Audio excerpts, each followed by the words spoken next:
Le thème de notre exhortation est « Seule la parole de Dieu et les pensées venant de notre Seigneur Jésus-Christ sont suffisantes pour notre succès, notre bonheur et notre salut. » Partie 2. Entrons dans le corps du sujet. Toute pensée venant dans notre esprit, dans notre cœur, dans notre conscience, proviennent de diverses sources.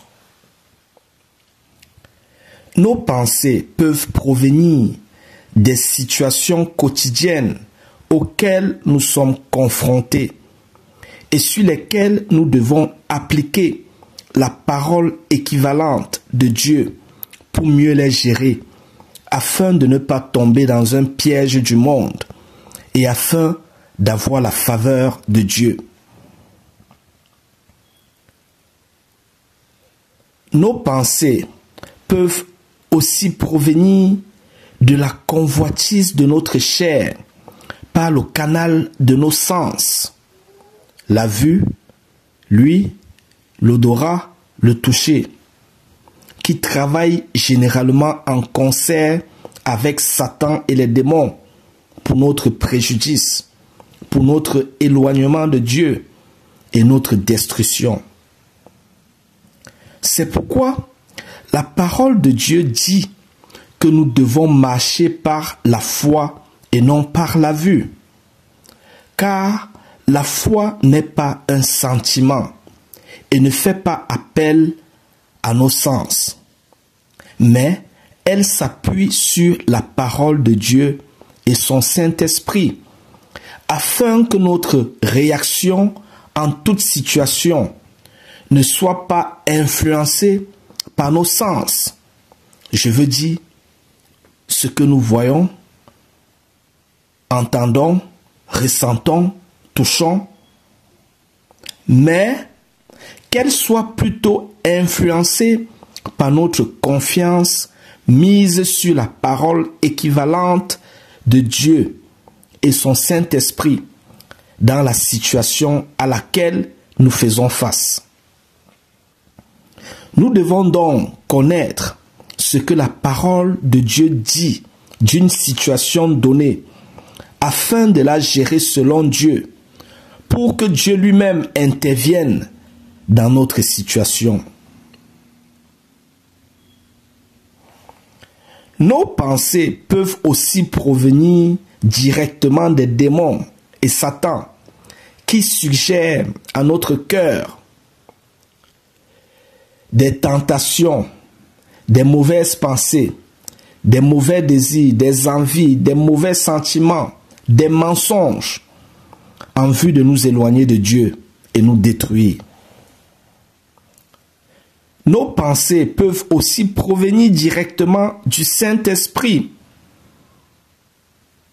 Je veux dire du Seigneur Jésus-Christ, qui utilise notre conscience et qui communique à notre cœur une instruction, un conseil, un avertissement, une révélation, un rappel de la parole de Dieu pour nous guider, nous garder, nous protéger, nous bénir, nous sauver.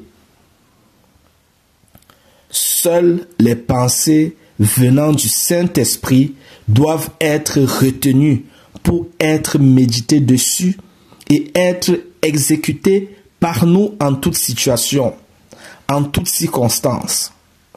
Les autres provenances de pensées doivent être rejetées, ignorées, combattues, refoulées. Nous n'en avons pas besoin pour notre succès, notre bonheur, notre salut.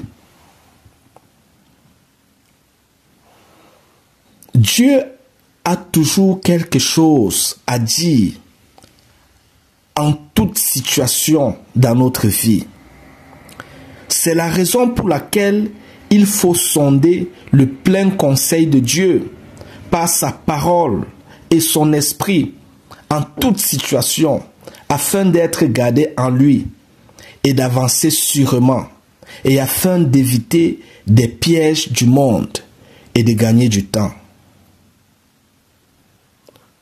Dieu nous aime tellement qu'il veut par sa parole et son esprit et notre obéissance nous libérer de l'esclavage du monde qui nous vole notre temps, afin que nous ayons tout notre temps pour lui, Jésus-Christ, pour notre transformation, notre succès, notre bonheur, notre salut. Tout ce que Dieu nous donne s'accompagne de sa paix et aucun chagrin ne se trouve.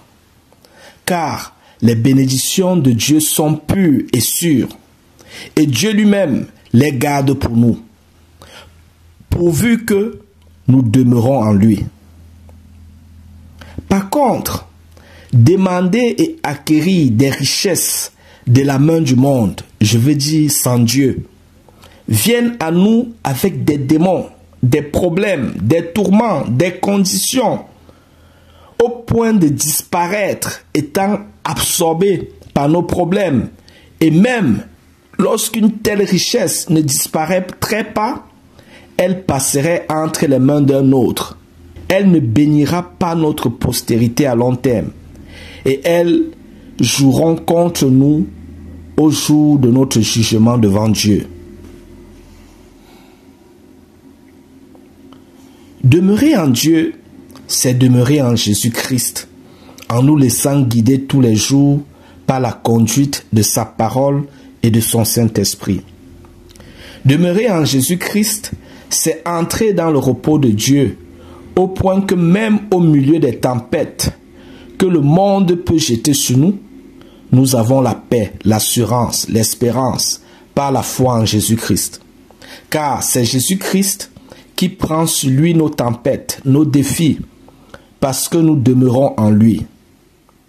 Et quiconque vient contre nous, vient contre Jésus, et tombe par conséquent sur notre pouvoir. Car le Seigneur dit dans sa parole qu'il a créé l'ouvrier qui souffle le charbon au feu pour fabriquer une âme. Il a aussi créé le destructeur pour la briser. Toute âme forgée contre vous sera nulle et sans effet.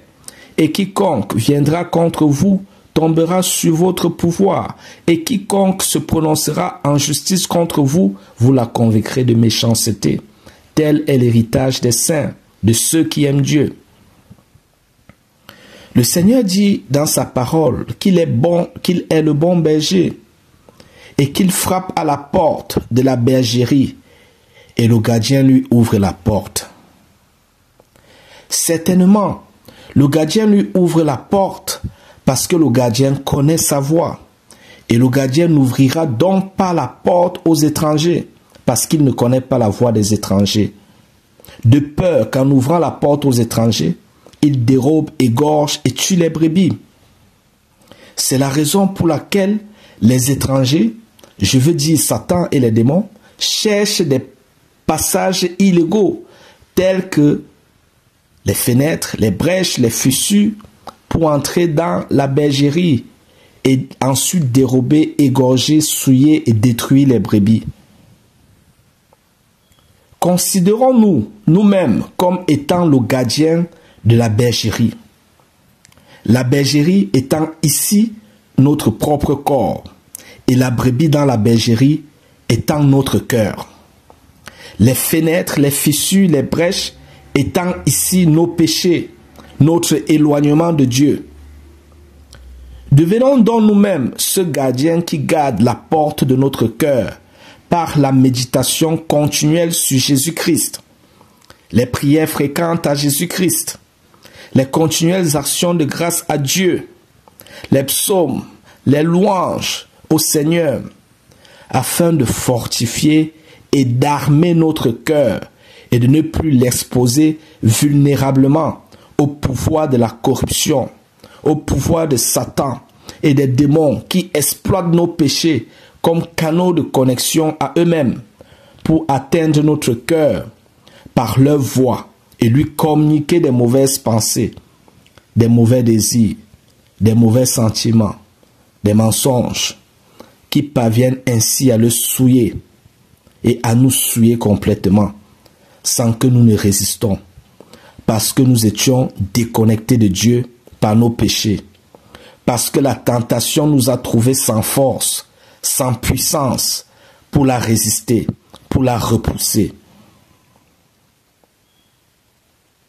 Ainsi, si nous ne courons pas vers Dieu par une repentance sincère, Satan continuera son travail dans notre cœur pour nous éloigner plus loin de Dieu, afin de nous garder loin de Dieu, pour nous affliger, nous détruire et nous destiner à la perdition éternelle.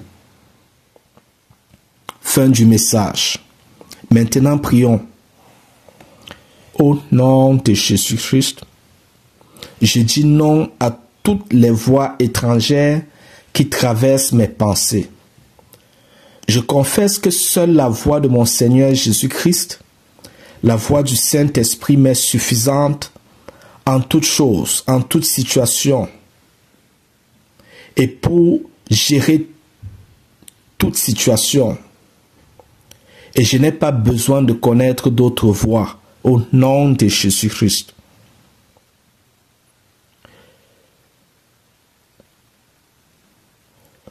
Je reprends. Au nom de Jésus-Christ, je dis non à toutes les voies étrangères qui traversent mes pensées. Je confesse que seule la voix de mon Seigneur Jésus-Christ, la voix du Saint-Esprit m'est suffisante en toutes choses et pour gérer toute situation. Et je n'ai pas besoin de connaître d'autres voies au nom de Jésus-Christ. Jésus-Christ m'a appelé à renoncer à moi-même et à vivre pour lui. Il m'a appelé à ne point considérer d'autres voies autres que sa voix.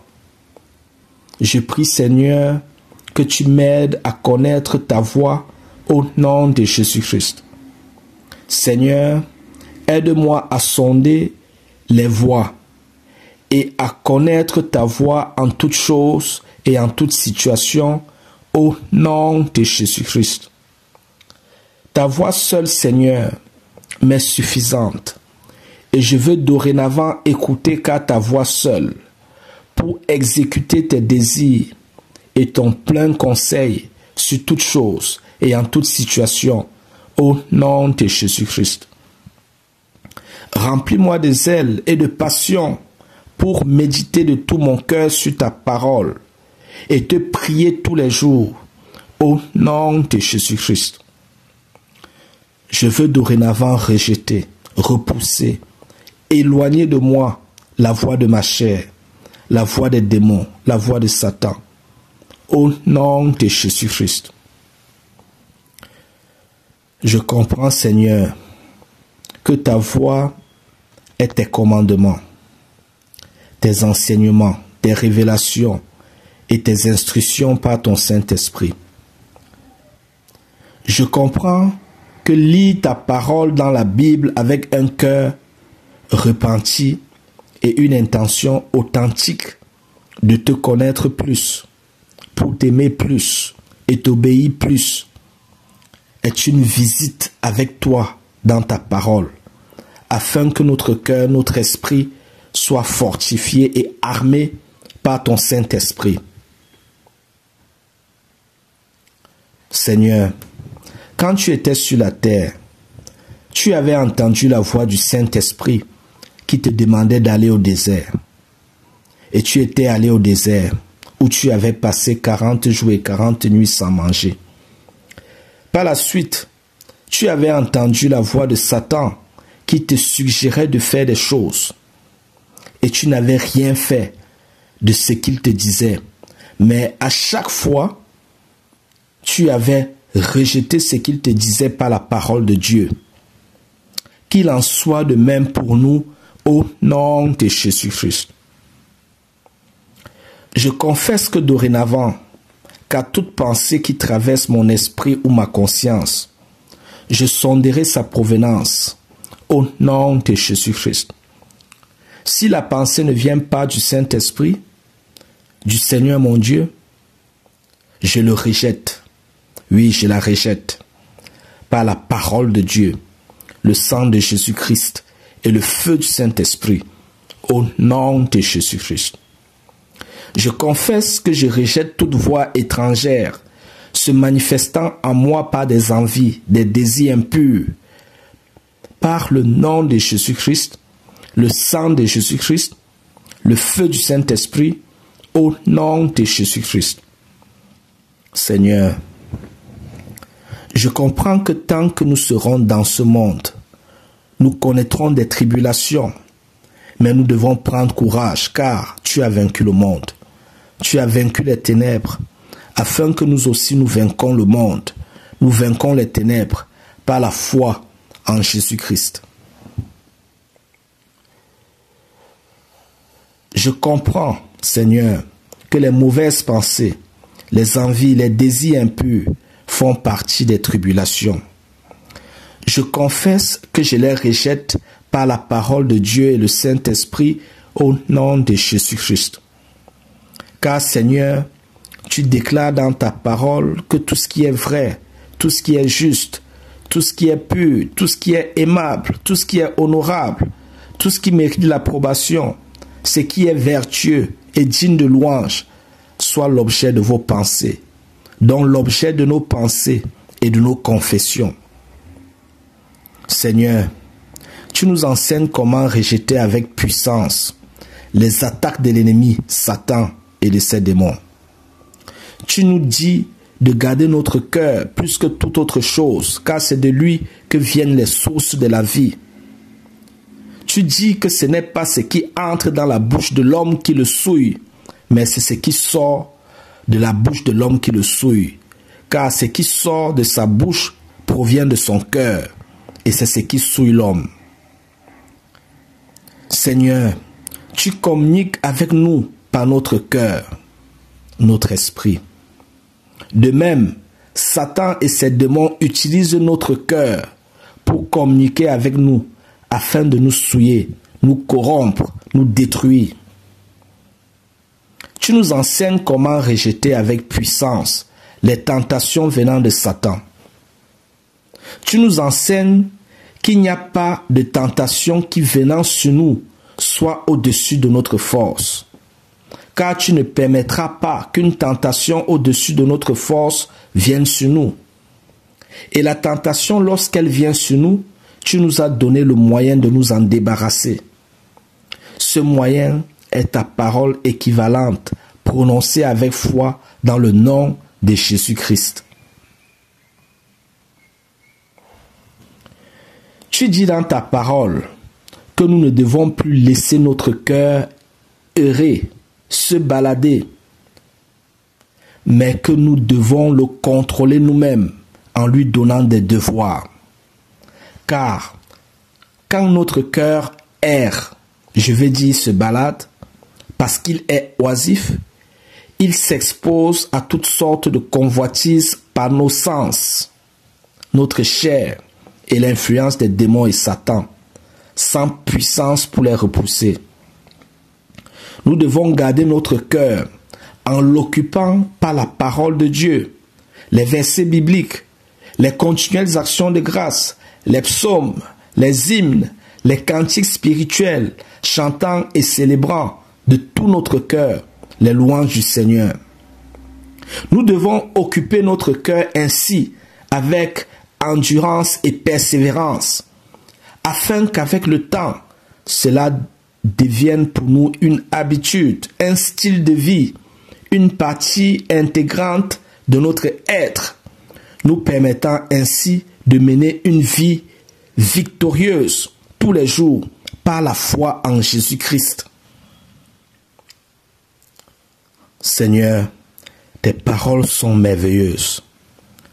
C'est la raison pour laquelle je les serre dans mon cœur pour ne plus m'éloigner de toi. Voici tes paroles. Oui, voici quelques de tes paroles. Matthieu 11, versets 27 à 30. Venez à moi, vous tous qui êtes fatigués et chargés, et je vous donnerai du repos. Prenez mon joug sur vous et recevez mes instructions, car je suis doux et humble de cœur, et vous trouverez du repos pour vos âmes, car mon joug est doux et mon fardeau léger. Philippiens 4, versets 4 à 8. Réjouissez-vous toujours dans le Seigneur. Je le répète, réjouissez-vous. Que votre douceur soit connue de tous les hommes. Le Seigneur est proche. Ne vous inquiétez de rien. Mais en toute chose, faites connaître vos besoins à Dieu par des prières et des supplications, avec des actions de grâce. Et la paix de Dieu, qui surpasse toute intelligence, gardera vos cœurs et vos pensées en Jésus-Christ. Au reste, frères, que tout ce qui est vrai, tout ce qui est honorable, tout ce qui est juste, tout ce qui est pur, tout ce qui est aimable, tout ce qui mérite l'approbation, ce qui est vertueux et digne de louange, soit l'objet de vos pensées. Éphésiens 5, versets 18 à 21. Ne vous enivrez pas de vin, c'est de la débauche. Soyez au contraire remplis de l'esprit. Entretenez-vous par des psaumes, des hymnes et par des cantiques spirituels, chantant et célébrant de tout votre cœur les louanges du Seigneur. Rendez continuellement grâce pour toutes choses à Dieu le Père, au nom de notre Seigneur Jésus-Christ, vous soumettant les uns aux autres dans la crainte de Christ. Galates 5, versets 16 à 26. Je dis donc, marchez selon l'esprit, et vous n'accomplirez pas les désirs de la chair. Car la chair a des désirs contraires à ceux de l'esprit, et l'esprit en a de contraires à ceux de la chair. Ils sont opposés entre eux, afin que vous ne fassiez point ce que vous voudriez. Si vous êtes conduits par l'esprit, vous n'êtes point sous la loi. Or, les œuvres de la chair sont manifestes. Ce sont l'impudicité, l'impureté, la dissolution, l'idolâtrie, la magie, les inimitiés, les querelles, les jalousies, les animosités, les disputes, les divisions, les sectes, l'envie, l'ivrognerie, les excès de table et les choses semblables. Je vous dis d'avance, comme je l'ai déjà dit, que ceux qui commettent de telles choses n'hériteront point le royaume de Dieu. Mais le fruit de l'esprit, c'est l'amour, la joie, la paix, la patience, la bonté, la bénignité, la fidélité, la douceur, la tempérance. La loi n'est pas contre ces choses. Ceux qui sont à Jésus-Christ ont crucifié la chair avec ses passions et ses désirs. Si nous vivons par l'esprit, marchons aussi selon l'esprit. Ne cherchons pas une vaine gloire en nous provoquant les uns les autres, en nous portant envie les uns aux autres. Éphésiens 6, versets 10 à 18. Au reste, fortifiez-vous dans le Seigneur et par sa force toute puissante. Revêtez-vous de toutes les armes de Dieu, afin de pouvoir tenir ferme contre les ruses du diable. Car nous n'avons pas à lutter contre la chair et le sang, mais contre les dominations, contre les autorités spirituelles, contre les princes de ce monde de ténèbres, contre les esprits méchants dans les lieux célestes. C'est pourquoi, prenez toutes les armes de Dieu, afin de pouvoir résister dans le mauvais jour et tenir ferme après avoir tout surmonté. Tenez donc ferme, ayez à vos reins la vérité pour ceinture. Revêtez la cuirasse de la justice. Mettez pour chaussure à vos pieds le zèle que donne l'évangile de paix. Prenez par-dessus tout cela le bouclier de la foi, avec lequel vous pourrez éteindre tous les traits enflammés du malin. Prenez aussi le casque du salut et l'épée de l'esprit, qui est la parole de Dieu. Faites en tout temps par l'esprit toutes sortes de prières et de supplications. Veillez à cela avec une entière persévérance et priez pour tous les saints. Je confesse que j'ai bâti ma maison sur le roc. en mettant en pratique la parole de mon Dieu. Au nom de Jésus-Christ. Au nom de Jésus-Christ. Au nom de Jésus-Christ. Merci Seigneur. Amen. Amen. Amen.